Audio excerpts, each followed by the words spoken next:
comet Ison is probably the size of a small sun, or at least the size of, like, larger than Jupiter. Because if you put Jupiter on this picture, you would barely be able to see it. The sun is many times larger than Jupiter. And that comet is practically engulfing the entire size of the sun there. Now, I'm not saying it's as large as the sun, because a lot of that is reflection. And if you look at the tail at the very end, you see how far it is from one end of the tail to the other? That tail is so many millions of miles wide that it's just unbelievable. And the reason that there's two tails rather than one, this is baffling science. The reason is, friends, this thing has 25, 30, 35 different objects in the core. This isn't just one piece. The largest of these pieces is bigger than the Earth. Hi, my name is Victor Finren from Aerospace here in Cape Town, South Africa. A lot of people would like to know something about why an extraterrestrial presence would want to farm us, and why all of this is going on, and why they're not from little planets out in Zeta Reticuli. Well, the answer is that a system that comes through our planet on a regular basis called Nibiru, or the wing planet, or the horn planet, doesn't actually strike the planet, but leaves a lot of meteoritic debris in its wake. It also contains a very massive planet. Now, this is a very, very handy natural disaster that occurs. It also, because of the mass of the planet Nibiru, wipes our memories. So we are not alone, as many people think. In fact, there are a large amount of alien structures out in our solar system. We might even live in a breeding cage that we call our solar system. There are videos that prove that, particularly the outer space connection. You can Google that, the outer space connection. Why would they farm us? Well, our DNA is very valuable. It's very magical. It's very David Blaine. It's very Sai Baba. And they can't recreate it, but they do want to own it. So, ergo, they want to own us, control us. Of course, we could just be a big McDonald's drive-through. Not a very nice thought of that. Now, there's lots and lots of proof that says that in our archaeological record, and that is history, that very bad disasters have befallen man. Virtually every culture has an antediluvian flood myth. But here's how the NASA astronomer says it's going to go down. First, there'll be a meteorite shower. Then this winged planet, which is 5 times more massive than our Earth, or Jupiter, I can't remember what he said, but something like that, it's massive, will tilt the planet over on its side. It'll grab our pole, the North Pole or the South, it doesn't really matter, and we'll flip over. causing huge tidal waves in the order of between 2 and 5 kilometers high, depending on where and when they strike. Big waves.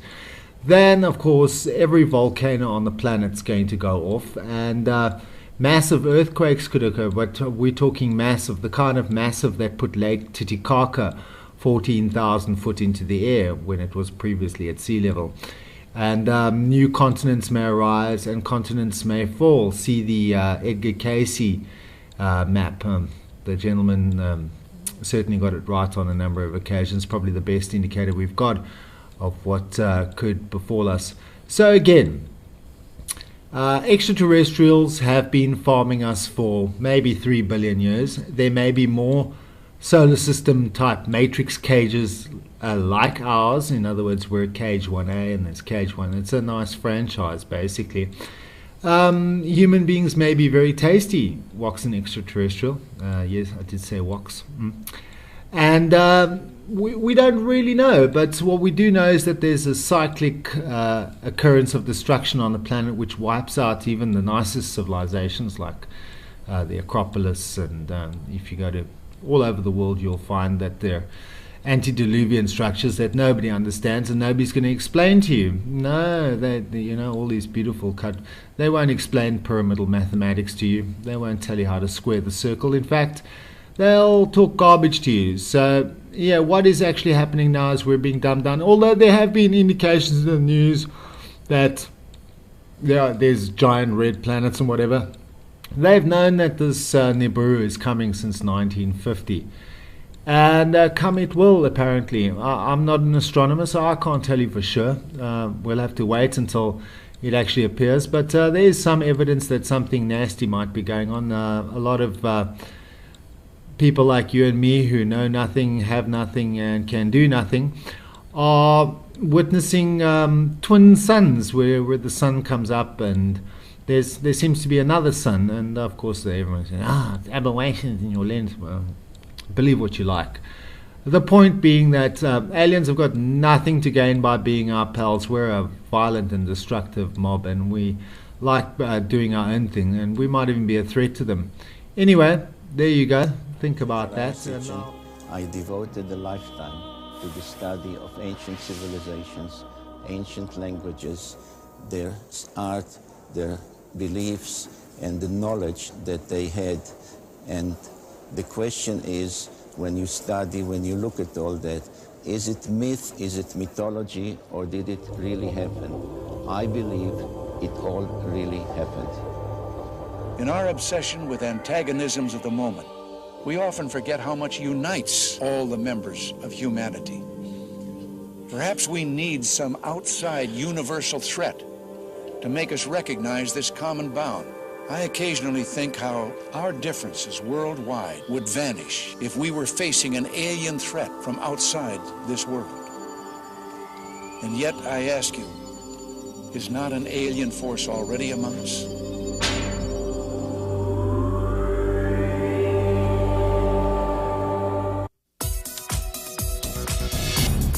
Space is the inescapable challenge to all the advanced nations of the Earth. And it established the United States as the preeminent spacefaring nation. First for the coming decade, for the 1990s, Space Station Freedom. And next, for the new century, back to the moon, back to the future, and this time, back to stay. And then a journey into tomorrow, a journey to another planet, a manned mission to Mars. A manned mission to Mars?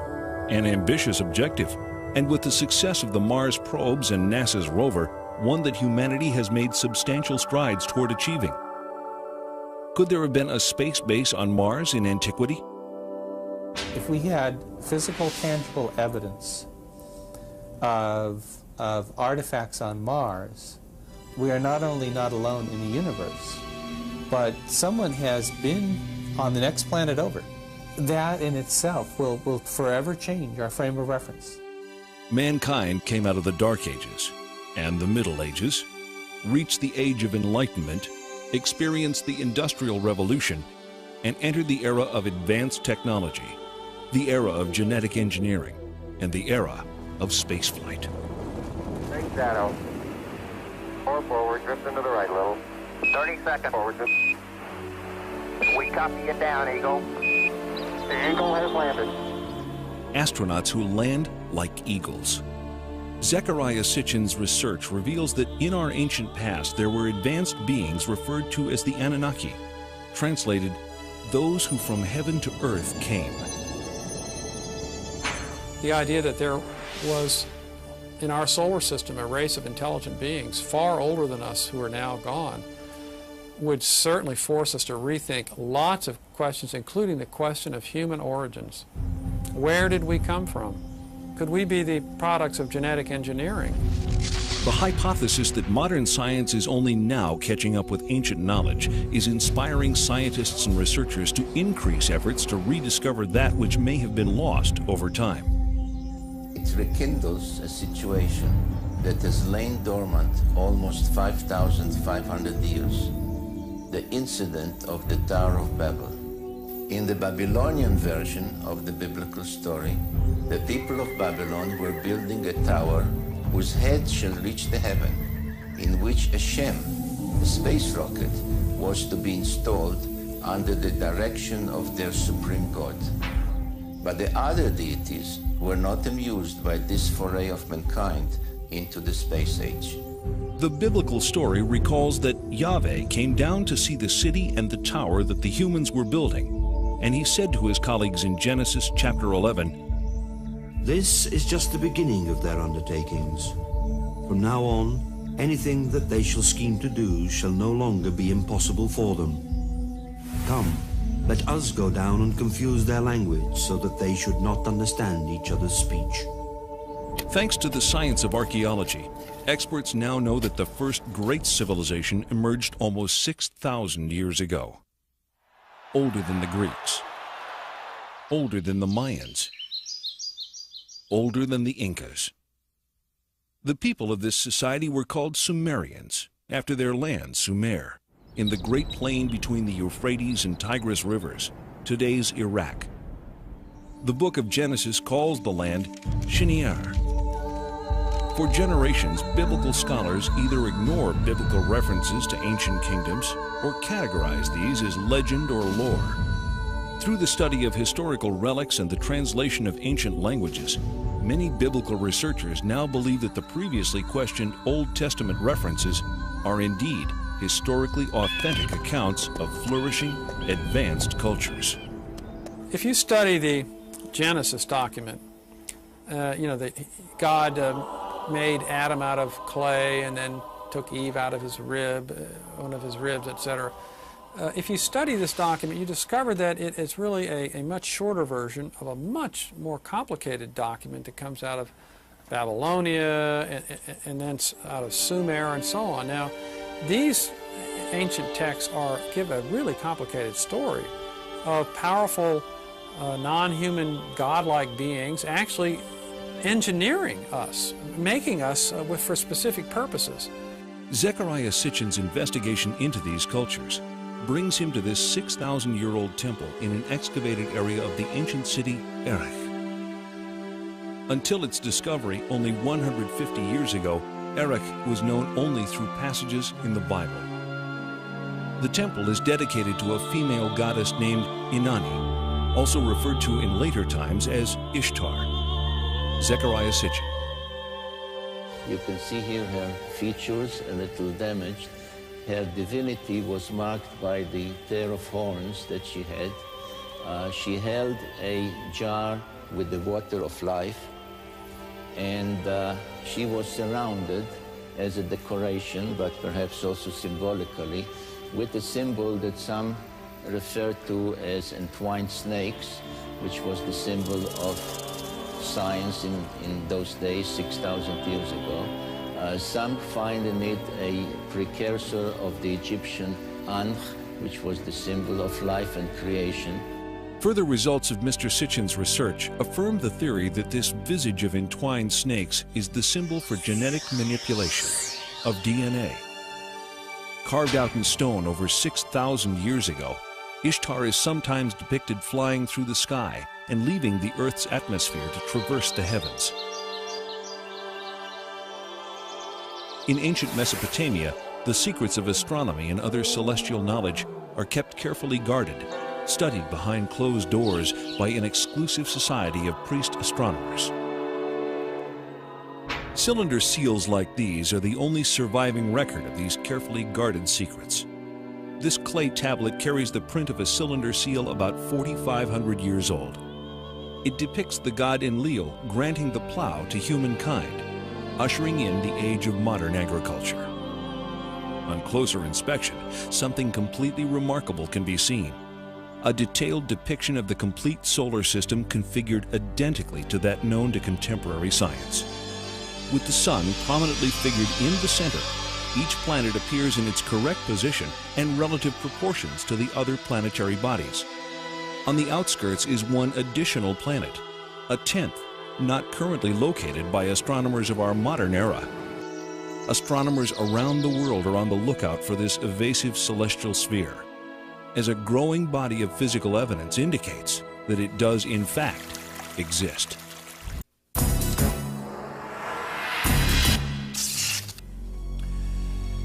History records the discovery of the planet Pluto as February 18, 1930, by astronomer Clyde Tombaugh.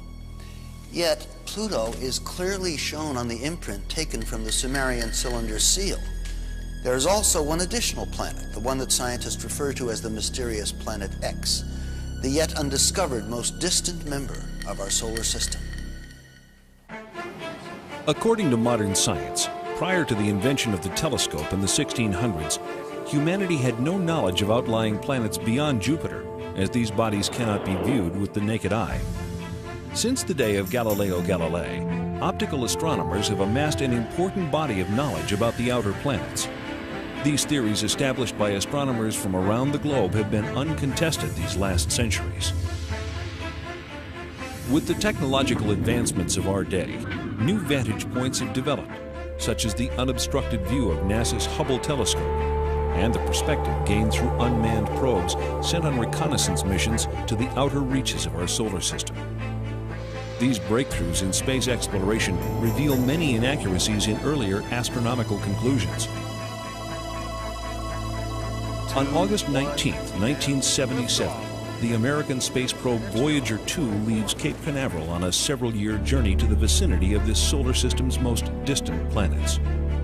The Voyager's discoveries challenge many of astronomy's recent conclusions, while fully corroborating ancient knowledge. For the first time, we see images of Uranus. Astonishingly, it is exactly as the Sumerians report in their 6,000-year-old description. Though they have no telescopes that we know of, the Sumerians characterize Uranus as Mash-Seek, translated bright greenish. They also explain the unique planetary tilt of Uranus. According to the Sumerians, our solar system was invaded by a planetary body that caused collisions and disrupted the existing order.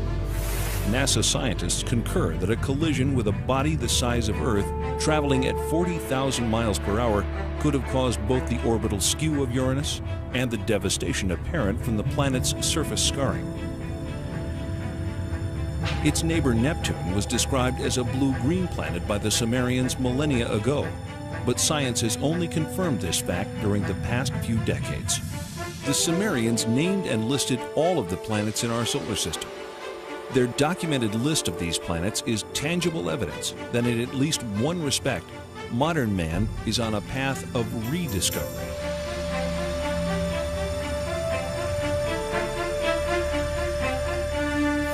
That ancient knowledge included the planets Uranus and Neptune, supposedly unknown until discovered in 1781 and 1846, and even Pluto, not discovered until 1930. Neptune, Nudimmud, the artful creator. Uranus, Anu, he of the heavens. Saturn, Anshar, foremost of the heavens. Jupiter, Kishar, foremost of firm lands. The asteroid belt, Rakish, the hammered bracelet. Mars, Lamu, god of war.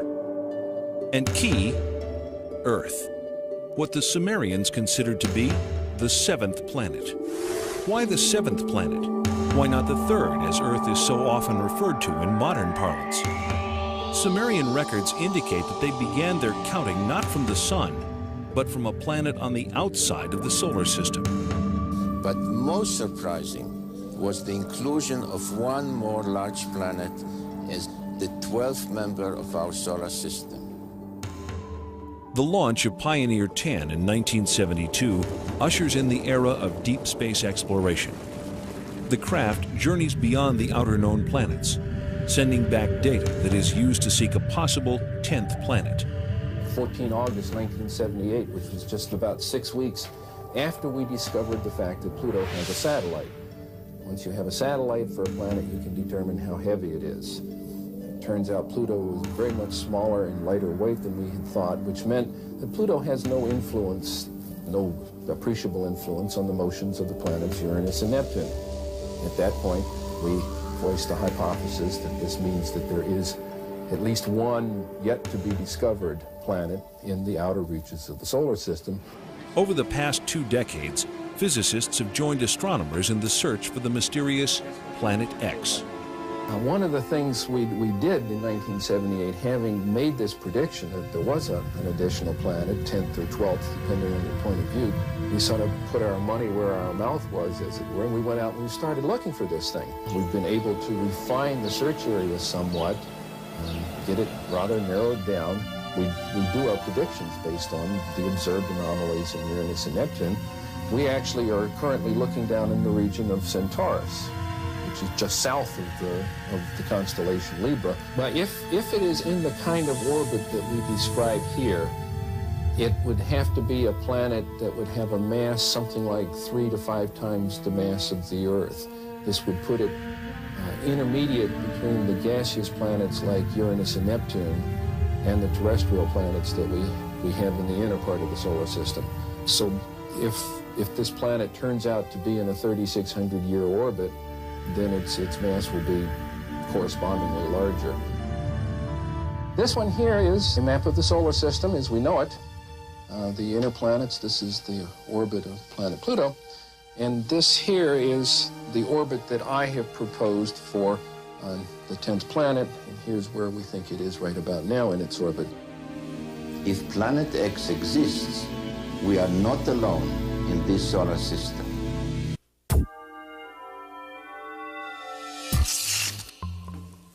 Earth, the 7th planet. The sacred number 7, 7 days in the week, 7 days of Genesis, 7 tablets of creation. A case can be made for historical coincidence, but to Zecharia Sitchin, this kind of numeric repetition points to more than just legend. Whichever way you look at it, the facts about this 10th planet are nothing less than astonishing. The story of this planet, as told by the Sumerians on their 7 tablets of creation, begins 4 billion years ago, when our solar system was much younger and our own planet Earth did not yet exist.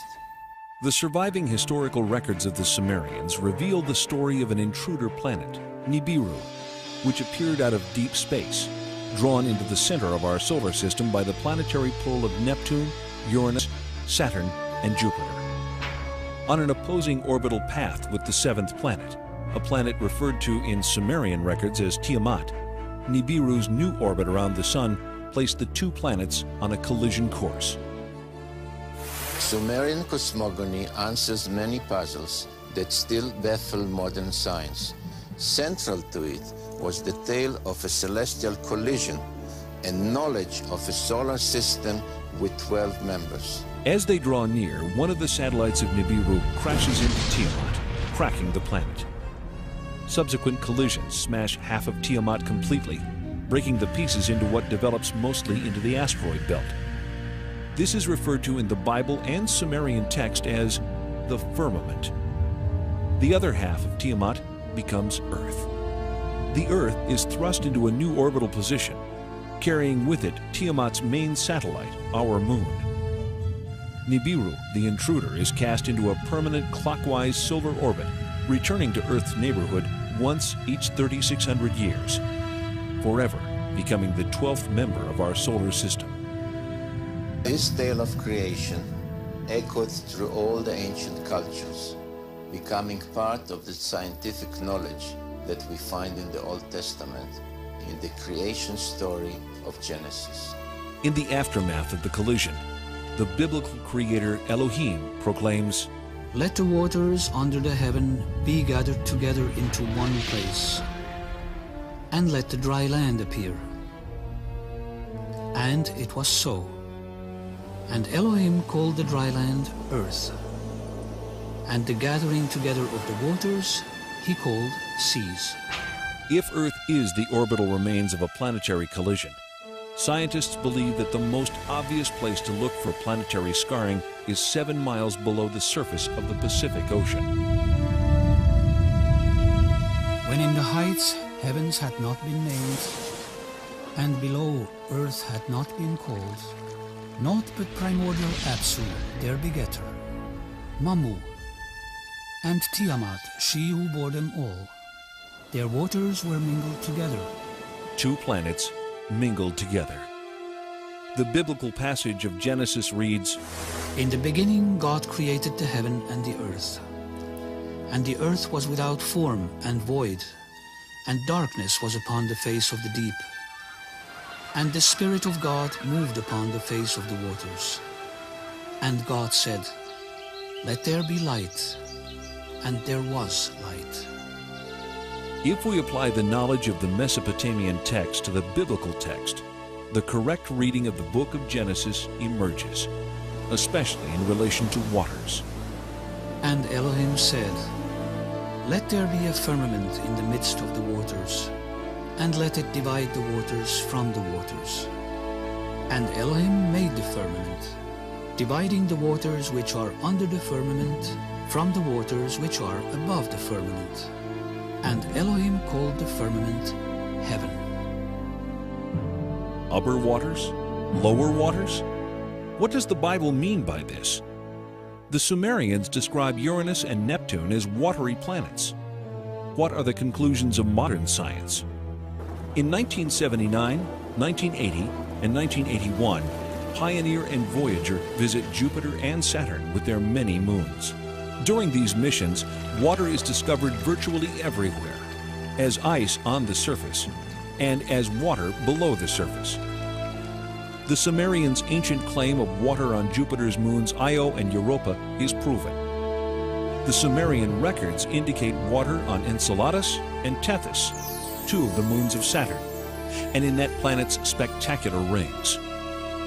The findings of NASA confirm these ancient Sumerian assertions, giving further credence and clarity to the biblical quote, "waters above the firmament." Halley's Comet travels through space, itself a spectacular confirmation of the biblical claim, "waters above the firmament." Nearly 4 billion years old, with a core half the size of Manhattan Island, this mystic traveler throws off water at the rate of 30 to 70 tons a second, with enough mass to continue its purge for thousands of years. Was ancient man aware of this spectral vision? The unusual celestial object, reported in Babylonian texts to have been seen in the year 164 BC, is believed to have been Halley's Comet. Significantly, it was considered the scepter star of Israel. In the Bible, the book of Numbers records, "I see it, though not now. I behold it, though it is not near. A star of Jacob did course. A scepter of Israel did arise." Halley's Comet and its lights are truly the messengers of Genesis. when the 19th century astronomer Schiaparelli announced that he had seen canals on Mars, he was ridiculed. So too was the respected American astronomer Lowell in 1916. When NASA's unmanned spacecraft visits Mars in the 70s and again in the 90s, ample evidence of water in that planet's past is revealed. Images from expeditions to Venus and Mars exhibit visual evidence of dry sea, lake, and riverbeds characteristic of the biblical reference, waters above the firmament. Even Mercury, so close to the Sun, seems to have had a watery past, yet maintaining ice at its polar caps. The NASA report reads, quote, "We are forced to no other conclusion but that we are seeing the effects of water on Mars," unquote. And, quote, "Mars once had enough water to form a layer several meters deep over the whole surface of the planet," unquote. What we previously believed to be a dry and barren planet unexpectedly emerges as a planet where water once existed in abundance. Mars joins Venus, Mercury, the Earth, and most recently the Earth's moon in corroborating the Sumerian concept of water below the firmament. With the discovery of water on the moon and distant planets, the possibility of colonization suddenly becomes much more viable. Oxygen can be extracted from the water to be used in domed habitats on planets with minimal atmosphere. And water is one of the principal ingredients of rocket fuel. This find increases the possibility of unlimited treks across the stars. We've had reports to the effect that the Viking equipment will never determine positively whether or not there's life on Mars. Can you set us straight on this? Well, my own view is it's much too soon to decide whether we will have a definitive answer. It may be that there is an exotic biology on Mars. It may be that there's an exotic chemistry which looks a little bit like biology. There's a number of experiments to be done. They might decide the issue, they might not. But either way, Viking has been a biological success because the chemical explanation means that there is a kind of chemistry on the Martian surface which simulates some of the steps of chemistry in biology. We would learn something important about the origin of life. In October 1988, the Soviet Union sends two unmanned spacecraft, Phobos 1 and 2, named for one of the Martian moons, to study the red planet. Phobos 1 is lost while on its way to Mars. But Phobos 2 arrives to orbit Mars and immediately sends images back to Earth. On March 1st, 1989, pictures of this unusual grid are received. The grid, here in the upper right, is shot both in the optical range and in the infrared range. Later, they are merged into this composite overlay. On March 26th, Phobos 2 sends these images to Earth, taken just south of the equator. An unexplained elliptical shape appears. This shadow actually appeared all of a sudden. Why am I calling it a shadow? Because you can see things through it. This elliptical shadow, then, is it in Mars' atmosphere or on the planet's surface? One thing is for sure. This something is not positioned horizontally. Well, to me it looks like a rocket taking off from the surface of Mars and leaving a trail behind. Well, if you'd want to fantasize, it could be interpreted that way too. Now we think we ought to look at the real circumstances that have caused that trail, even though they haven't yet been fully clarified. That's more likely to be the shadow of some object, since surface elements can be seen through it. How long will it take to process all of the information to get more or less objective scientific results, rather than fantastic ones? Come back in a week. 1 week later, no details are given. Then, unexpectedly, this report. Last year, the Soviets launched 2 spacecraft to the planet, both named after the Martian moon, Phobos. Their mission was to photograph Mars and land probes on its moon. One was accidentally switched off by a mission operator. But the second reached Mars and transmitted pictures that are still puzzling Soviet scientists. As it swung over the equator, it took pictures from a height of 6,000 kilometers. This is an infrared photograph. It shows differences in temperature. The dark patches are colder. This section covers 600 kilometers. It shows objects down to the size of 2 kilometers. It's the most detailed infrared picture of the planet's surface. We have some very, very thin lines on the surface of Mars in the infrared, which means it's heat. It's not visible, it's heat. You can see it through clouds if you want to do. These have a resolution, these have a width, I would guess, of 3 or 4 kilometers wide. Now, in answer to the question of what it is, I certainly don't know. The Russians aren't telling us. Scientists are also puzzled by this shadow pictured on the surface of Mars by both optical and heat-seeking cameras. They're convinced it's a shadow because they can see objects on the surface beneath. But a shadow of what? Finally, there's the mystery of the vanishing spacecraft. The Russians have yet to release the last picture transmitted by Phobos before it lost contact with ground control. But the Russians have said that it shows an object coming towards the spacecraft, an object which, in their words, should not have been there. The spacecraft was circling Mars, coming into the same orbit as the moons of Mars. And the last picture, they got halfway through it, and they saw something there which shouldn't be there. Professor Kapitsa makes the joke that it's Martian people. British scientists will be able to judge for themselves when the Soviets bring their pictures to a conference at Exeter next month. Because, of course, there must be a sensible explanation, mustn't there? The Russians do not bring any pictures to the Exeter conference. How does the Russian Space Agency explain the spacecraft's destruction or disappearance? It does take a minimum of precision criteria to obtain on the image these spots, which some would like to call flying saucers, that appeared within the visual field of the infrared range. It must be pointed out that the flying saucer version is not ours. Actually, at first we were saying that there was no flying saucer, that surely all that we saw could be explained in understandable, natural and physical terms. One possibility could easily be that a small meteorite, a small bit of rock, was in the same orbit of Phobos and hit it.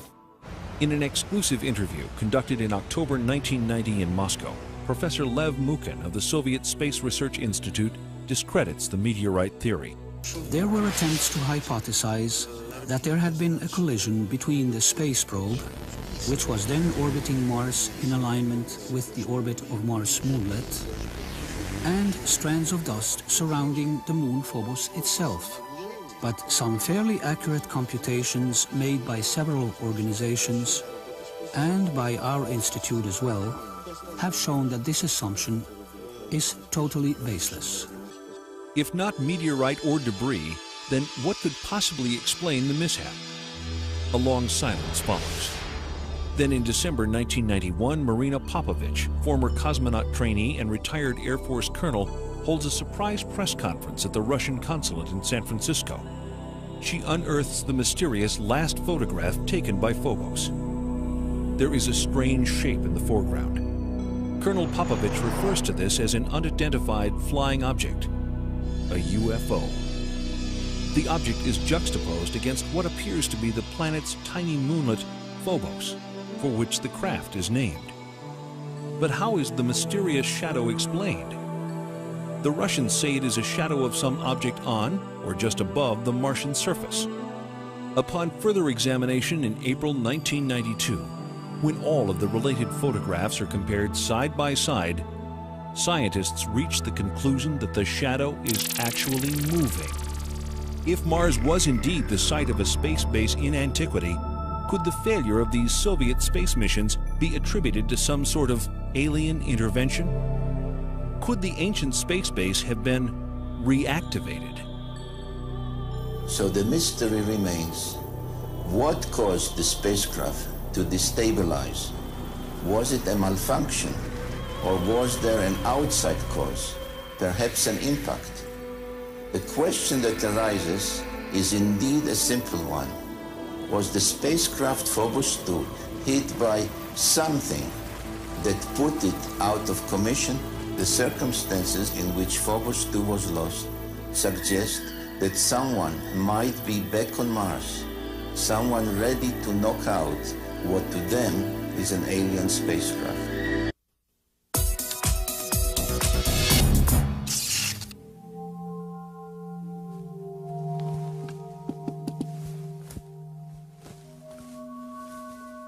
Was Phobos deactivated by intelligent beings wishing to protect themselves from outsiders? Or perhaps there's some other more conventional explanation? We may never know. But indulging the possibilities of otherworldly visitors in the present will help us acclimate to their differences if and when they finally do come calling. The question remains, how would we as a culture respond to incontrovertible evidence of a species of beings that not only preceded our own but actually engineered mankind? Of all the elusive mysteries, the greatest is the riddle of life itself. How did it begin? From what corner of the universe did the first emanations of existence arise? Was the seed of life carried to Earth from the planet Nibiru? There has been a blending of interest in biologists on one hand and planetary astronomers on the other in the question of the origin of life. Because the same questions about how life originated on Earth also would apply to Mars or some other solar system. And just as they really can't explain how life originated on Earth, they don't really know how it originated elsewhere. Contemporary scientific thinking cautiously asserts that life arrives on Earth when certain chemical substances crash into the surface aboard a stray comet early in our planet's history. What we are trying to find out in the meteorites is to see whether there are any of these molecules related to life. There are certain molecules, like the amino acids, which may be described as the building blocks of life. Directed panspermia, another scientific theory, suggests that life on Earth is seeded by a race of beings from outside the planet, not by chance, but as the deliberate activity of an otherworldly society. The Bible suggests that the creation of humankind comes at the end of a long list. All the fishes of the sea, and all the fowl that fly the skies, and all the animals that fill the earth, and all the creeping things that crawl upon the earth. It was only then that Elohim created the atom. In the last few pages of the story of creation, the Sumerians point to the Anunnaki as the creators of mankind, our own benefactors of life. According to Sumerian text, the Anunnaki, in advance of landing 445,000 years ago, sent androids to scout the Earth. 150,000 years later, the Anunnaki themselves arrive and create humankind. How was Adam created? According to the Sumerians, it was by genetic engineering, fertilization in vitro, in a glass tube, as depicted in this cylinder seal rendering. Adam was the first test tube baby. In Genesis chapter 1, verse 26, the Bible reads, "Let us make the atom in our image and likeness." But why? Sumerian documentation suggests the Anunnaki create humanity to assist in mining African gold that they need to save the dwindling atmosphere of their home planet, Nibiru. Judaism, Christianity, and Islam, the three great Western traditions, religious traditions, are all founded on the idea that there's something special about human beings. We didn't arrive here accidentally, so we're not just some consequence of billions of years of pointless accidental permutations of life forms. No, we were created in the image of God. The creation really is about the process of our salvation. Now, what if it were the case that there were creatures both technologically more advanced than us, older than us in terms of their civilization, and maybe even more intelligent than us, and more spiritually advanced, if we could imagine that? Then would this cause the creation story to collapse and leaving, literally billions of people on the planet totally confused about the meaning of life? The Bible relates an incident of mankind overstepping the bounds of the Anunnaki when the Babylonians attempt to reach the gods by building an enormous launch pad in the archetypal story of the Great Tower of Babel. What is the target of their efforts? According to Zecharia Sitchin, it is our neighboring planet Mars, home of the Anunnaki's way station en route to Earth. The Sumerian tablets refer to the station planet Mars as the traveler's ship. I've taken it to mean that it was at Mars that the Anunnaki from Nibiru transferred to smaller spacecraft to reach Earth orbiting stations. Not once every 3,600 years, but on a more frequent schedule. Mesopotamian archives identify the 12 members of our solar system with specific symbols. Some, like Mars, Earth, and Venus, are indicated numerically on this ancient stela.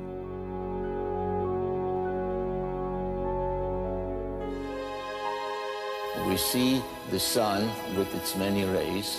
We see another 4 depicted standing on their cult animals, but really it's a symbolism connected with the zodiac. We see the moon, and we see the earth symbolized by the 7 dots, which indicated the position of the earth from the outer limits of the solar system, counting or coming in inwards by somebody flying into from outer space. The 7 dots of Earth with its crescent moon and the 6-pointed star of Mars are revealing clues in this 4,500-year-old Sumerian depiction. 2 figures stand on either side of a craft.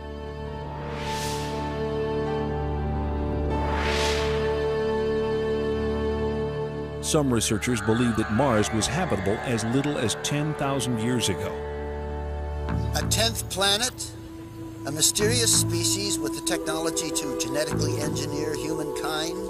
A few years ago, most of us would have laughed at these ideas, but after the cloning of Dolly the sheep and some of the breakthroughs in genetic engineering, these concepts begin to sound more plausible. When we come back, we'll look at some photographic evidence that raises more serious questions about what the mysterious Anunnaki may have left behind.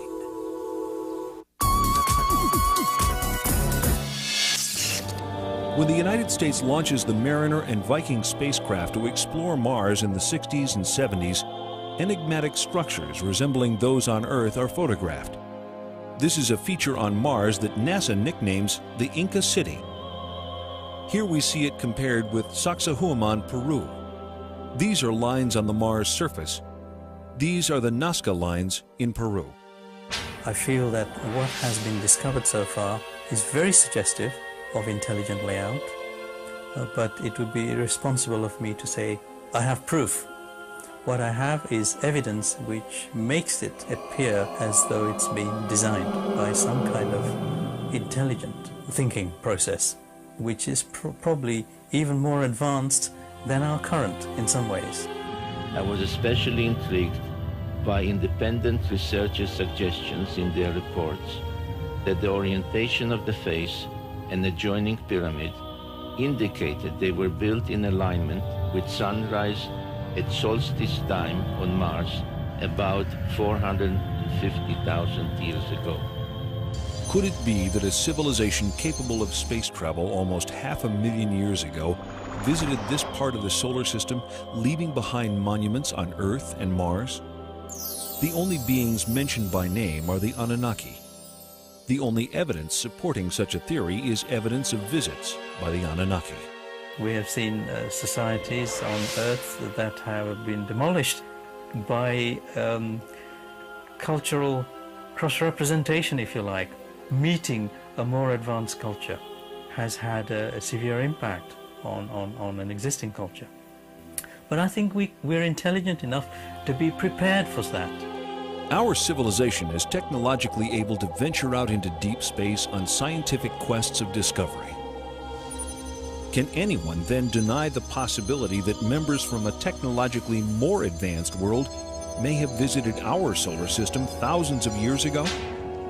Thanks to the work of Zecharia Sitchin and others like him, we know more than we ever have about ancient cultures and the life that came before.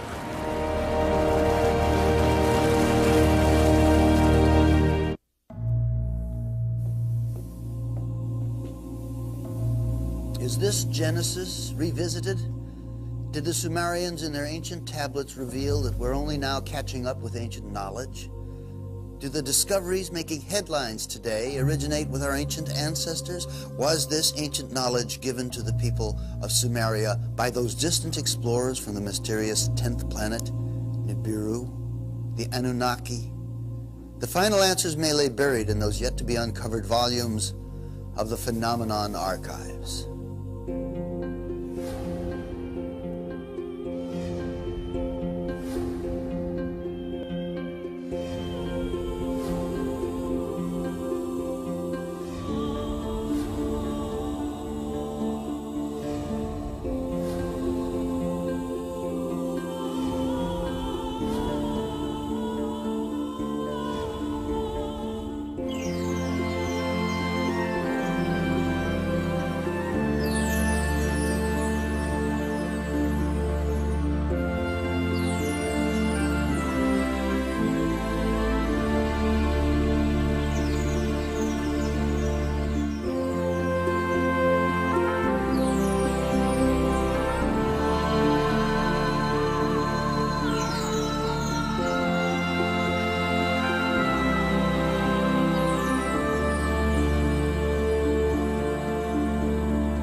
The more we study the evidence that is being assembled all over the earth, the more inescapable the conclusion that man had best prepare himself for the greatest event in human history.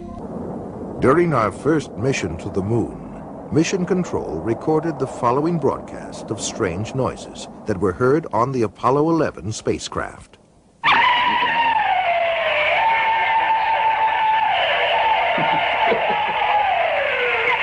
This is Apollo Control. Still no explanation. The weird noises emanating from Apollo 11, if indeed it is from Apollo 11. Perhaps we'll all shake out later in the mission as to what these strange noises are.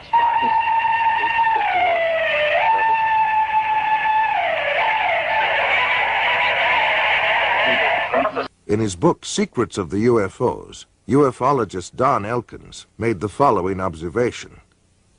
I have found that some people can achieve the contact phenomenon simply by being hypnotized, and the same general message permeates over 90% of the millions of words received by thousands of people around the world. No one knows what hypnosis is. No one knows what goes on in the mind. It's an altered state of consciousness like yogis and witch doctors have been practicing.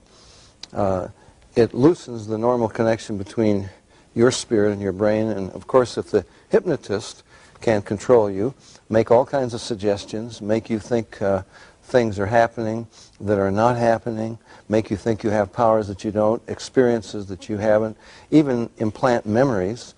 Other beings, if there are other minds out there, they could also do the same thing.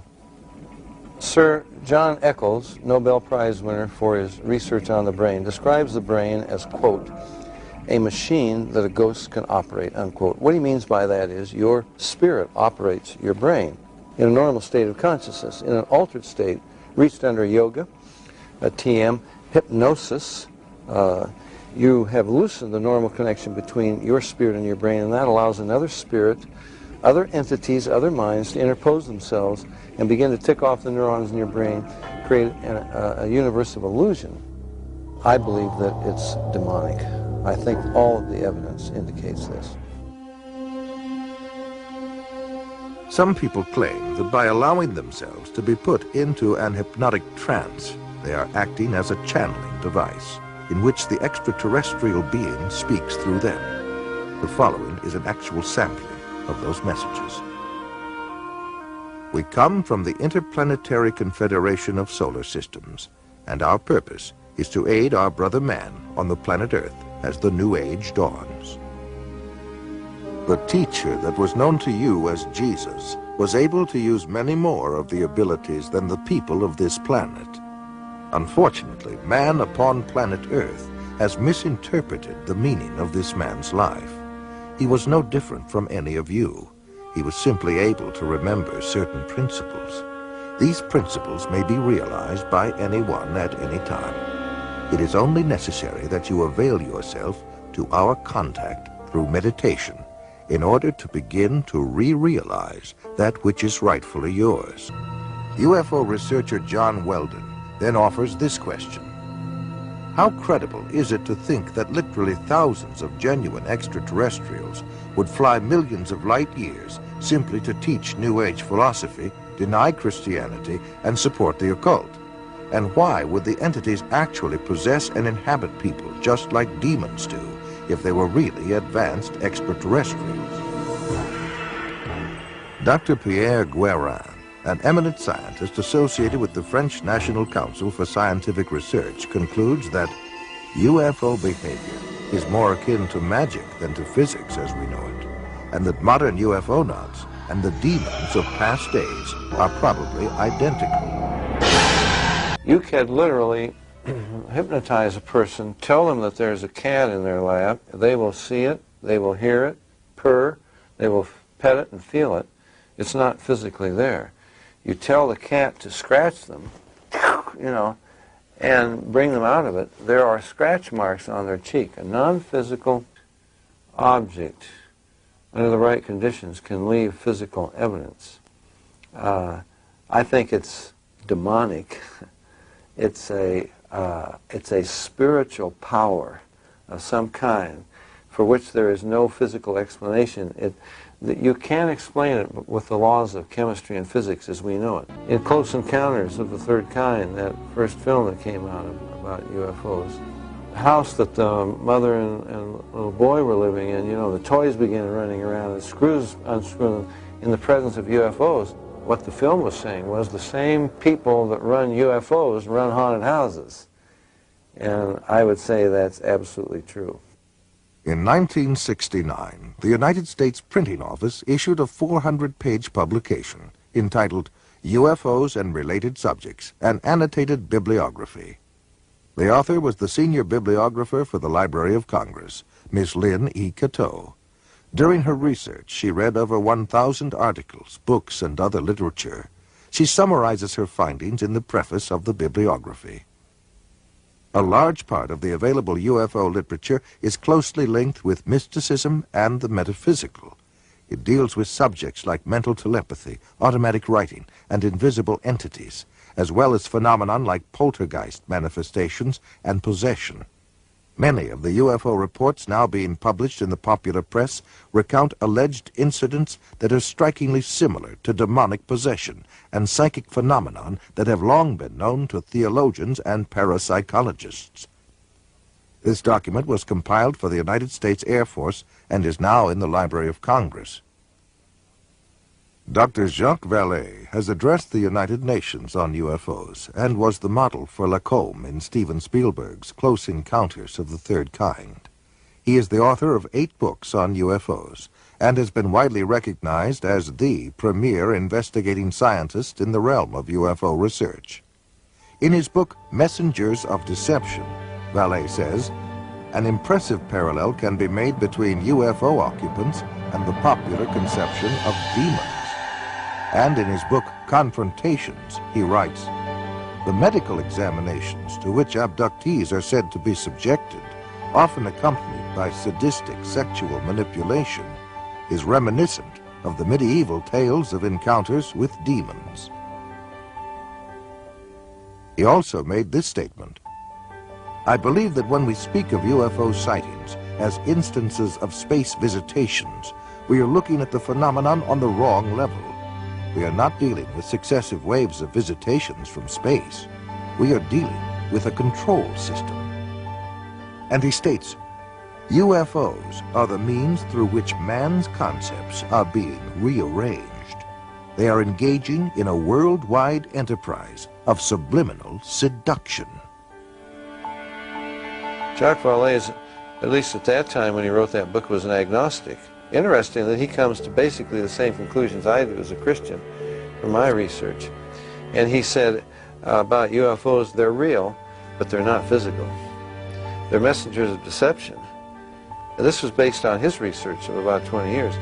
They seem to be psychologically preparing, setting us up for some ultimate delusion that is too horrible even to imagine as yet. I would agree with that. Dr. I.D.E. Thomas is one of a long line of Welsh preachers. He is currently the senior pastor at the First Baptist Church of Maywood, California, and has authored several books which have enjoyed wide circulation. In his book, The Omega Conspiracy, Dr. Thomas explains the phenomenon of unidentified flying objects and offers an explanation that could identify the beings who operate them. As incredible as his explanation may sound, let us regard the ancient saying of Heraclitus, who 500 years before Christ said, because it is sometimes so unbelievable, the truth escapes becoming known. The answer to all this and the clue to this cosmic riddle may be found in the ancient book of Genesis. And back there in chapter 6, we are told of a very amazing and bizarre event. The sons of God saw the daughters of men and saw that they were beautiful, and they lusted after them. And then we read they married them and sired children from them. For the past 1,500 years, most scholars, including evangelical scholars, have interpreted the sons of God as the good sons of Seth, and the daughters of men as the wicked daughters of Cain. They've adopted that interpretation because the other one is so bizarre and outlandish. The ancient interpretation, and in my opinion the correct one, is that the sons of God were demonic beings or fallen angels, and that they came down to earth, they lusted after the daughters of men, they married them, and produced this amazing progeny, this hybrid progeny of the Nephilim. And the very word Nephilim does not mean giants. It comes from the root Nephal, fallen ones. The early Christian fathers in the first 4 centuries, men like Irenaeus, Tertullian, Ambrose, for 400 years they knew no other interpretation except that the sons of God were angelic beings. Josephus, the cosmopolitan Jewish historian, says the same thing. We read in the book of Job that when God laid the foundation of the earth, the sons of God shouted for joy. Obviously, the sons of God could not be human beings. Adam had not been created. If this was a case of just mixed marriages between good men and wicked women, it is surprising that God should have issued the fire of judgment that he did. God took this stern action of wiping out the human race. Now, the only family that were left intact in order to re-establish, repopulate the new world was the family of Noah. Noah, we are told, was perfect in his generations. The word perfect does not mean, in this case, morally perfect, because we know from the story of Noah, and especially what happened after the flood, that Noah was not perfect. What it means is like a lamb for the paschal sacrifice, that lamb had to be without blemish, physically pure, without blemish. So it seems was the case of Noah, the only family that remained uncontaminated from these strange beings that appeared from space. The only line that was pure and clean from God's standpoint to start a new world and a new civilization. Jesus said, as in the days of Noah, so in the days of the coming of the Son of Man. Of all the patriarchs and prophets of the Old Testament, the key to prophecy above all others is Noah. And something happened in the days of Noah that was a distinctive characteristic of Noah's time that didn't happen before or after. Wars and famines and pestilences and natural disasters have always happened. But something happened in the days of Noah, and the most sinister and bizarre of all the things that happened was this intermarriage between the angelic race and the human race. And of course the mastermind behind it all was another angel, a fallen angel, Lucifer. Now we believe that as they came in those days, we may very well be on the edge of another invasion from outer space, that Satan will once again make another attempt, maybe the final assault on the human race, in order to wean men and women away from the worship of God. He has tried before, he will inevitably try again. And by seducing the human race, by sending these so-called entities from space, demonic beings, he will try to get people all over the world to worship him and to deprive God of the worship that is due to him. Fortunately, we know what the end result is going to be. But this final or omega assault that will come at the end of time may trigger the coming back of Jesus Christ to rescue his own. Satan has failed before, and the Bible predicts he will fail again. We are told quite emphatically in God's word that the kingdoms of this world shall become the kingdom of our God and of his Christ. Satan will make the attempt, but our God, greater is he that is in you than he that is in the world.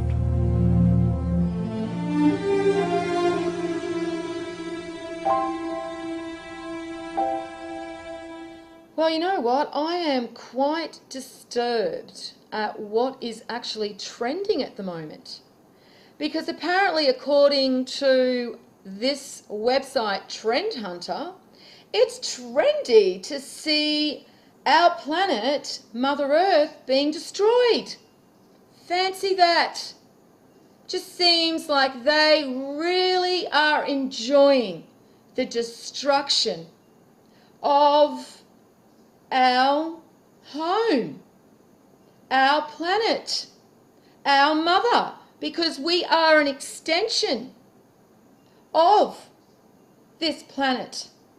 And while they are destroying our mother, they are actually destroying us. So, in fact, finding beauty in this destruction and having the mental perspective that this is somehow beautiful, you are actually seeing beauty in the destruction of yourself, the destruction of the future of the children, of the other creatures that exist on this planet, the marine life that are affected. There is no beauty in this destruction. This is an agenda to destroy creation. And the establishment understand that we are connected to our planet, Mother Earth, Gaia. We are an extension. We're an extension. 6.4 states, when the sons of God had intercourse with human women, they gave birth to the Nephilim.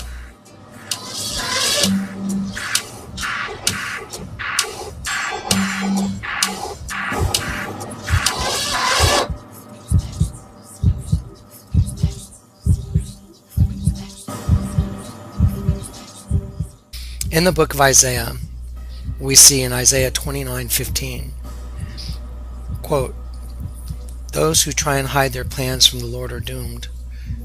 They carry out their schemes in secret and think no one will see them or know what they are doing. They turn everything upside down." Isaiah gives us a clue to who they are. By turning the hieroglyph upside down, it is evident once again that there is a hidden agenda. That hidden agenda is the consumption of the souls of those that have been produced by the commingling of fallen angels or aliens with humans.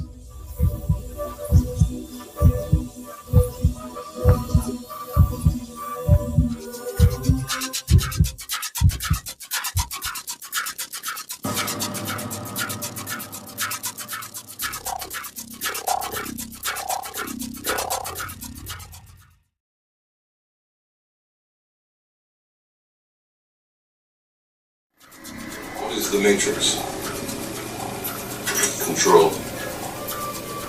The Matrix is a computer-generated dream, built to keep us under control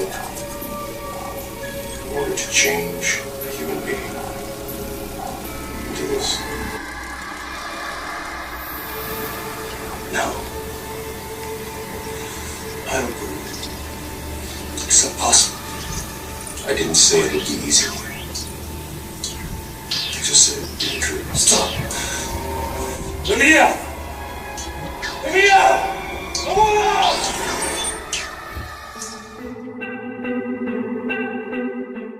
out! Through the commingling of fallen angels with humans, a hybrid species is produced. This is exactly what is stated in the Bible in Genesis 6. In Genesis 3, the Bible says, "I will put enmity between the seed of the serpent and the seed of the woman." Here, we obviously have two seeds that are at conflict with one another. The seed of the serpent takes over what was previously a unified temple, so to speak. Through the commingling, the temple has become a kingdom divided and of a dual nature. And as one gets stronger, the other dies. This is also evidenced in the hieroglyph. There is an image of a sheep with its tongue sticking out because it is dying. The other half of the hybrid is the devil.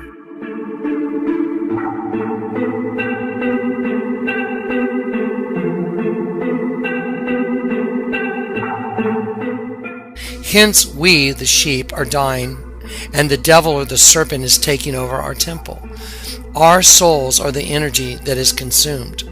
Jesus said, any kingdom that is divided against itself is brought to desolation.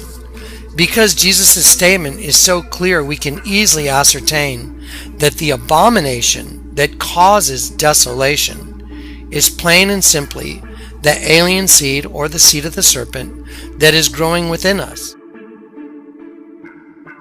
As we are the temple, while one seed grows, another seed is being destroyed. That means that the evil seed is making desolate the temple of God, which is our bodies, and we have become simply a host body for the devil.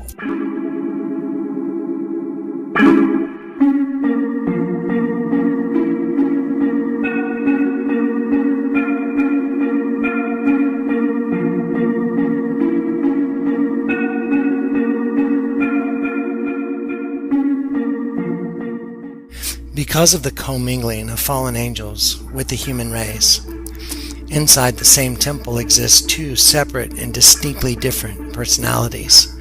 This is made manifest in every aspect of our daily lives. However, part of us is asleep. You could say we walk around half asleep, even unaware of the change and the transformation that is going on within us. However, the other side makes manifest its presence throughout every aspect of life. This is the world that you know.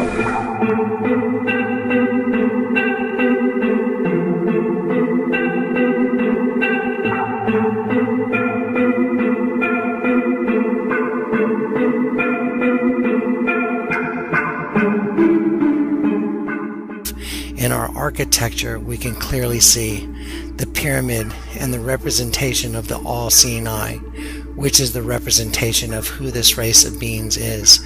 We can also see in our clothing that we wear on a daily basis that it has been influenced by these fallen angels and the resemblance of the pyramid and their god Lucifer.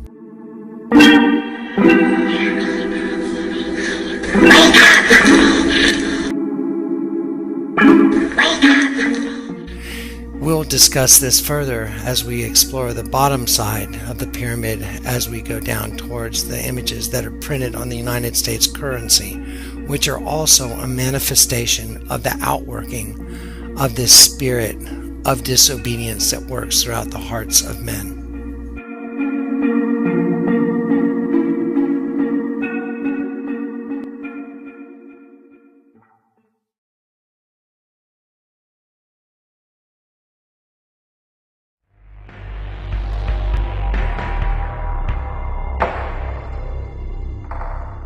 The universe is a big place.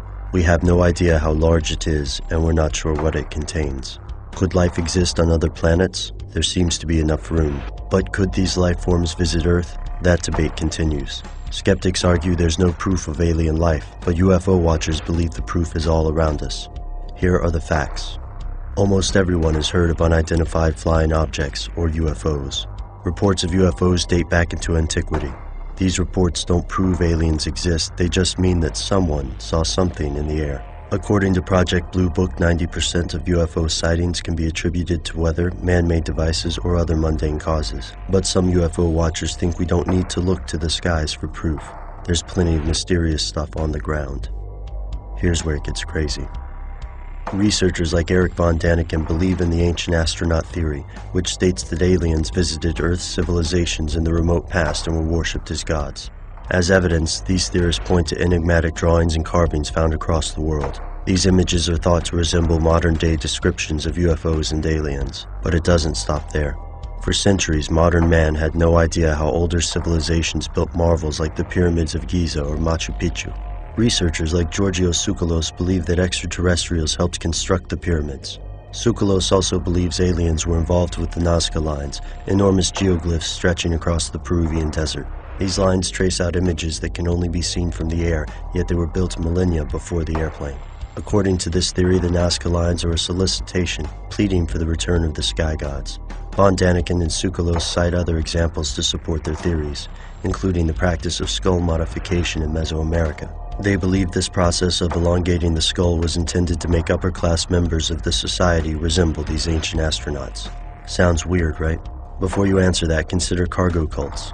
The cargo cult is a religious movement that occurs when modern technology impacts a developing culture. For example, during World War II, the technology of Allied forces astonished native Pacific Islanders. Radios and fighter planes seemed to be a kind of magic. The native people created symbolic rifles and uniforms to mimic the soldiers they saw as gods. One of these cults continues today, on Tanna Island in Vanuatu.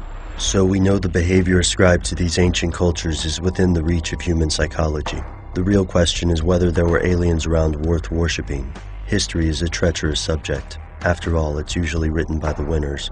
The further back we go, the more elusive the truth becomes. Skeptics call the ancient astronaut theory a pseudoscience born of institutionalized racism. Believers see it as a key to the incredible secrets of humanity's past. Are ancient astronauts a hoax designed to dismiss the achievements of bygone empires? Or are these vague carvings evidence of the world's first cargo cult? The remnants of something they don't want you to know.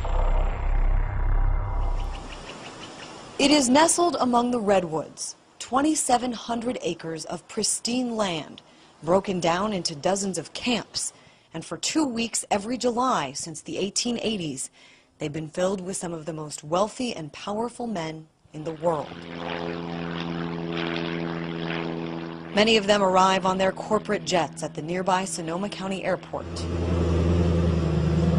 Others arrive in fancy cars, which will fill the on-site parking lot. At its height, there is said to be more than 2,000 men who attend, and as you can imagine, they are well protected by a trove of police. This is private property. Yeah, I know. So we're out covering the protest, and we just wanted to see if there was anyone that could give us... I would like you guys to get off the property, please. There's no way we could just get an escort? No, not at all, and I'll have the police come and arrest you if you don't leave, please. Okay. Thank you. Access is by invitation only, and most pay more than $15,000 to attend. And for more than 35 years, protesters have stood at the entrance gates. Our concern is not what's going on inside of the Grove, but what's happening outside of the Grove with the people that are in here. According to several reports, this is where the idea for the Manhattan Project was conceived back in 1942. It's also where every Republican president since the 60s has spent time before actually becoming the nominee. We know for sure that Richard Nixon and Ronald Reagan sat down and had conversation about who was going to run for president when. And they made a deal. Peter Phillips wrote his dissertation on the Bohemian Club in 1994 and was invited to attend for 4 days. He witnessed firsthand the opening event, the cremation of care, where the power elite leave their cares behind in a symbolic ceremony beneath Moloch the owl, seen in this photo. Jed Jankel says he was a paid employee of the Grove and drove the horse and buggy that carried the casket in the ceremony. The casket represented their cares, and they would actually burn it in along the lake with music. This is a place filled with secrets that only those who go inside and perhaps the trees will ever really know. But I was able to get my hands on some photographs that I want to show you just to give you a sense on what it looks like on the inside. This is a photograph of people who attend. As we mentioned, it is all men, and this is a photograph of some of them. This here was taken back in 1999. Colin Powell, the back of Donald Rumsfeld's head. And this is Thomas Keane. 2 years later, he would become head of the 9/11 Commission. Here's a picture. Newt Gingrich, Henry Kissinger's son, and another shot of Thomas Keane. Here's a much younger Dick Cheney at the Grove, and Henry Kissinger having a little fun. I was also able to get my hands on several programs from previous years, outlining the schedule of talks and their topics. And what we have here on July 22nd, 2008 is the Lakeside Talk given by CFR member and Trilateral Commission member Fred Starr. He gave a talk called Afghanistan, the Unexpected Upside. There are other connections to be made as well between the Lakeside Talks and public policies that follow.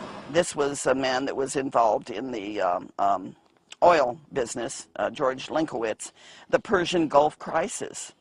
This is 1980. Caspar Weinberger, who was the Secretary of Defense in the Reagan administration on rearming America. And that's easily documented. The arms buildup came in around late 81, 82. There are rumors of extreme drunkenness, of prostitutes, and of homosexual activities by members.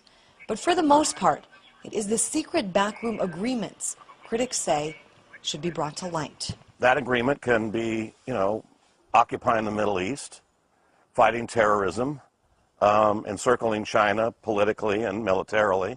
For Mary Moore, who's been researching Bohemian Grove for more than 3 decades, what happens inside is symptomatic of a much larger problem. We've all grown up taking civics, trying to understand how the world works, and we're all told that we elect representatives, they go to Washington, we have total influence over them, and they make decisions that are in the best interests of us.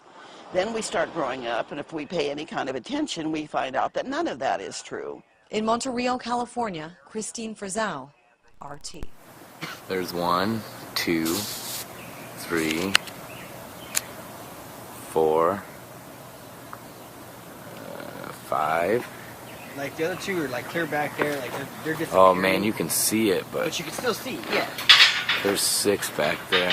But, like, it's too hard to see. 6 at once. 7. Oh look, there's one over there. Oh, there's another. Oh, 7. No, that's 8. Well, there's 1, 2, 3, well, I mean, 4, just 5. Now, oh, in the last like fucking 5 minutes, 8. 8. 8 of the bitches in a row. 8 of them. And check out, didn't I say I was just waiting for the other? I know, because there's 8 KC-10s right at the 185th refueling. There's 8 KC-10s, and there's 8 fucking planes in the air, all trailing. Here goes one. Hey man, thanks. I mean, dude, that fucking plane is not high enough to be a commercial fucking jet. I mean, it's just not. Dude, is that another one right there? Where? See the pole? Behind the pole? No, I think that's the same one going that way. 8. That's the first time I've seen 8 in the air at once. But I mean, that to be a fucking commercial jet. I mean, even on my phone you can see the silhouette of the airplane. It's not high enough. Hey man, it seriously is not high enough to be a commercial jet. I mean, you're looking at 35,000 feet on a commercial jet. You should not be able to see that plane. You can see the contrails or the chemtrails, but look how clear you can see the plane. Yeah, I know. I can still see fucking planes down that way. And for my phone to pick up the silhouette of the plane. Yeah, that's big. That's a big. 8 planes all at once. Like I can see the plane. I know. This one, I mean, is right above us, but that one, shit. I mean. Hello, brothers and sisters. I just wanted to talk about something. I really do think that the fallen angels are here on the earth, and they're playing a big part in the end times. And there's a lot of people who are asleep right now, and they don't realize that that this is happening. Like for instance, you know, like all these false flags, and they have people going in and, you know, committing like strange and crazy acts, like, you know, going into a movie theater and shooting it up and, you know, stuff like that. I really do believe that these are acts from like the fallen angels or their offspring. And the Bible does say that the fallen angels came to earth in Genesis 6, and they mated with women, and they had children that were very, very different than, you know, normal children, that they were giants. If you just read Genesis 6, you'll see what I'm talking about. And also, if you read Genesis 6, it does talk about, you know, like a difference in how the babies look. Like, for instance, it says there were giants in the land, you know, and it talks about their offsprings being giants, and the only way that could, you know, happen is if some, you know, like a mixing of some kind of DNA. And that was what was going on during the flood. And also it happened again during Sodom and Gomorrah, when God, you know, whenever he poured brimstone down on the city, Well, it also says in the Bible that Jesus would return when the days are just like the days of Noah's days, and of the days are like Lot's days, and which was Lot was during the days of Sodom and Gomorrah. I can't say that correctly. I'm sorry, but anyways, we are living in those days right now. And those beings, these fallen angels and their offspring, they've gotten better at mixing their DNA. Now they can make a person probably not as like that stands out as much. They may be like the same height as a normal human being, but there will be some differences in them, that will throw throw some people off. Like when you look at them, you'll just be like, well, why does that person look so weird? You would know there's something different. I don't know how to explain it, but like for instance, the Bible says that the offsprings of the fallen angels and the humans that were giants, they had 6 fingers on each hand and 6 toes on their feet, on each foot. Okay, well, there's a group of people that have 6 fingers on each hand, but I don't know if they got 6 toes on each foot. They didn't go into that that detail, but I wouldn't be surprised if they do have 6 toes. Maybe that is one part of the the DNA that they could not fix. They probably couldn't fix that, but they maybe they was able to make them shorter and not as tall. Because they've been playing around with DNA for a long time. People just do some research. People who are abducted by aliens, they think these are just aliens from another planet, whenever they're demons that are abducting them. And these demons, these fallen angels, are playing around with human DNA. And they've been doing it for a long time. If you just research, you'll see how many people have been abducted. And then if you pay attention to what these people are saying, it's always about they're taking like sperm samples from them or taking eggs from them. And there's even women who report that they were retaken again or abducted again, so they could go back and nurse their child that they have, that's a a hybrid child, like a Nephilim. And some of these people report seeing a room full of kids that look like they're humans, but they're not. And also these people are implanted with like chips in their bodies. And see, during the end times, the Antichrist will also be the rulers of the aliens, if you want to put it that way. But they're the fallen angels. They'll be this Antichrist will be their leader. Okay, so these fallen angels are all for the New World Order. They can't wait for the New World Order to take effect, because they are part of it, and they will also be introduced into society here soon, and they will no longer have to hide who they are. But they will still hide it, because they won't say that they're fallen angels. And they're not going to say that they're Nephilims. They're not going to say that they're beings like that, because they don't want to prove the Bible to be correct. So they're going to call themselves anything but that. They're just going to say they're an alien life from another planet. And some people are going to fall for that deception, and not realizing that they're mentioned in the Bible, and the Bible warns that in the end times they will return, because they'll be just like the days of Noah's days and the days of Lot's days. And you just have to do a lot of reading and research to find out what was really going on. And you'll see that there was giants in the land, and the reason why God had to flood the world was because of these giants and these fallen angels, because they were ruining DNA. And the only ones that did not ruin their DNA was Noah and his family. They were the only ones that were pure, so that's why they were saved. Everyone else had to get wiped out off the planet, because their DNA was corrupt. And we couldn't continue with carrying that DNA on forward through history. because everyone would look probably creepy looking right now. So God put an end to it. And then God also put somewhere in the Bible, I can't remember where, but there's something about where they were put a restraint on them, fallen angels, like they have like a restraint where they weren't allowed to affect us humans for a while, and then that restraint will be loosened, and then loosened.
At the beginning of 1947, this was New York. Yet another expedition by the American explorer Richard Byrd arrived on Antarctic shores. It was a very strange expedition.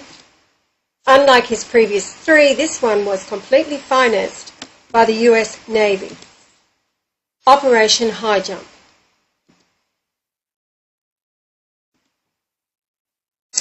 Now, this report comes from all Russian Navy scientists, etc., telling the story of what happened during the years throughout the Third Reich and the exploration of the Antarctic. Under the command of Admiral Byrd, there was a powerful military squadron.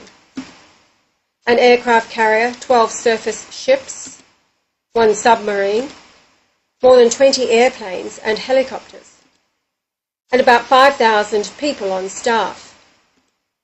A strange team for a scientific expedition.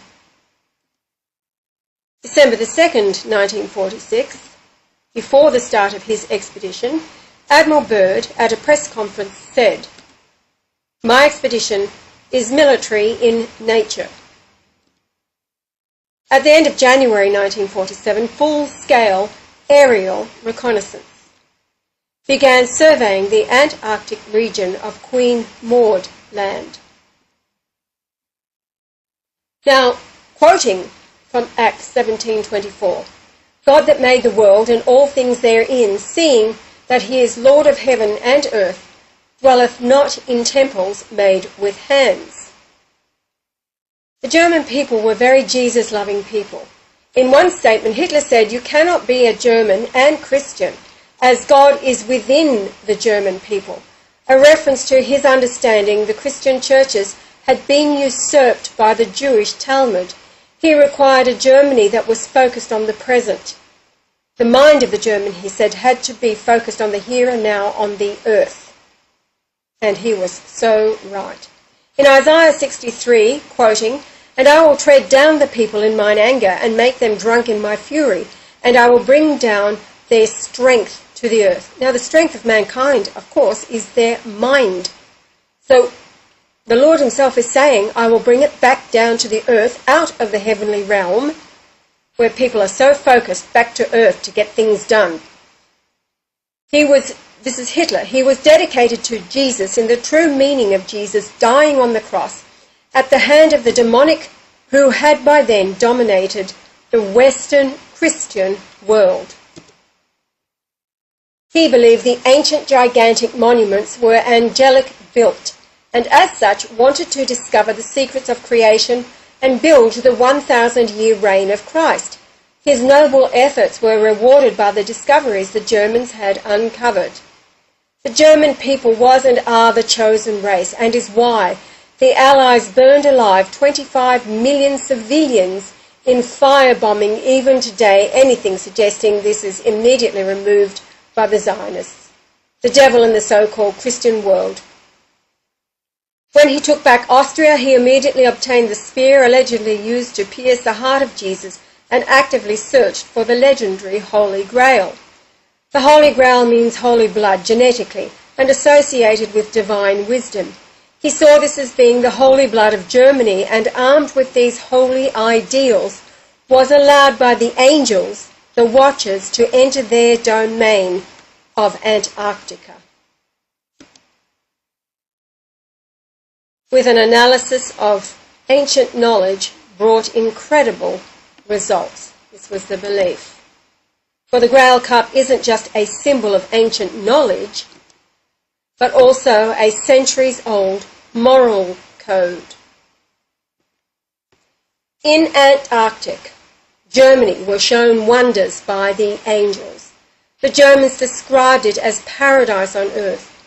As the war drew to an end, the Americans were able to seize the secret documents of advanced technology which mystified the Allies. Likewise, Russia seized documents, and they, like the Americans, rounded up as many German scientists they could find. But most of the top scientists had escaped. 100 submarines were unaccounted for. And where did they flee to? Antarctica. How many trips did they make until they vanished? The angels informed them the souls who died in Germany would reincarnate as saints after his second coming, and Christ would liberate Germany from the Zionists and introduce the plans of Hitler. They had to await the Christ, reborn on January the 11th, 1944 in Australia.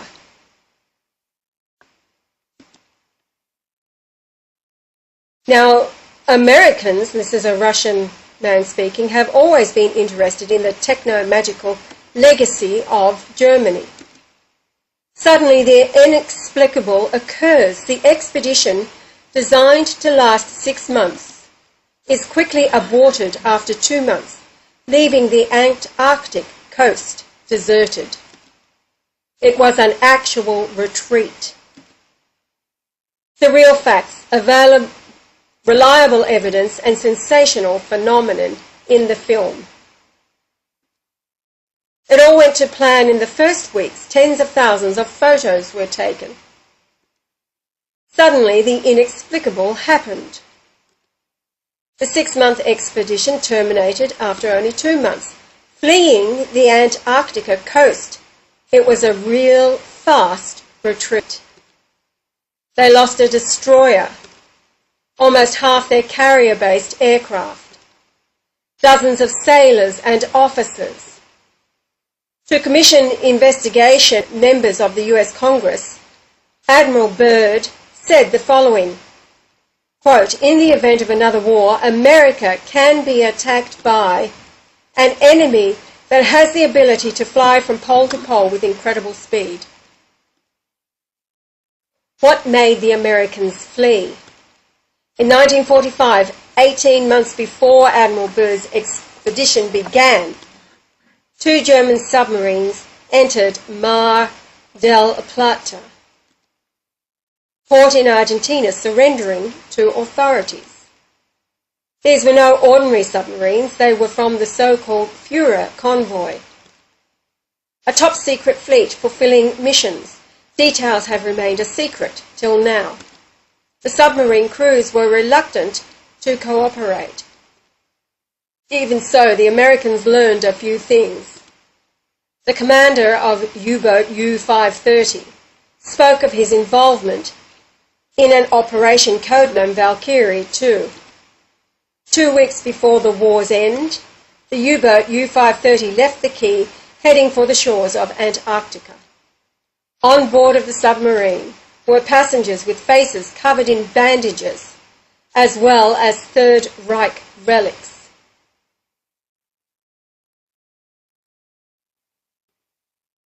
The commander of another U-boat, U-977, Heinz Schaffer, later testified that he followed the same route. It was found that German submarines repeatedly followed the Antarctic route. But why go there? In 1820, it was discovered by 2 Russian explorers, Yelenchmersen and Lazarev. Somebody else can pronounce that much better than I can. Since then, this mysterious continent, bigger than Europe, continues to attract explorers like a magnet. However, the 10-metre high sheer icy shores made the continent impregnable for many years. For almost a century, Antarctica remained unknown. Only coastlines were marked on the map. Suddenly, this distant and useless icy continent aroused a strange interest in the Germans. Large funds were allocated for Antarctic study. 2 research expeditions were arranged. This happened just before the war was due to start. In January 1939, 2 catapult-controlled airplanes, the Passat and Boreas, took off from the deck of the Schwabenland. They began patrolling Queen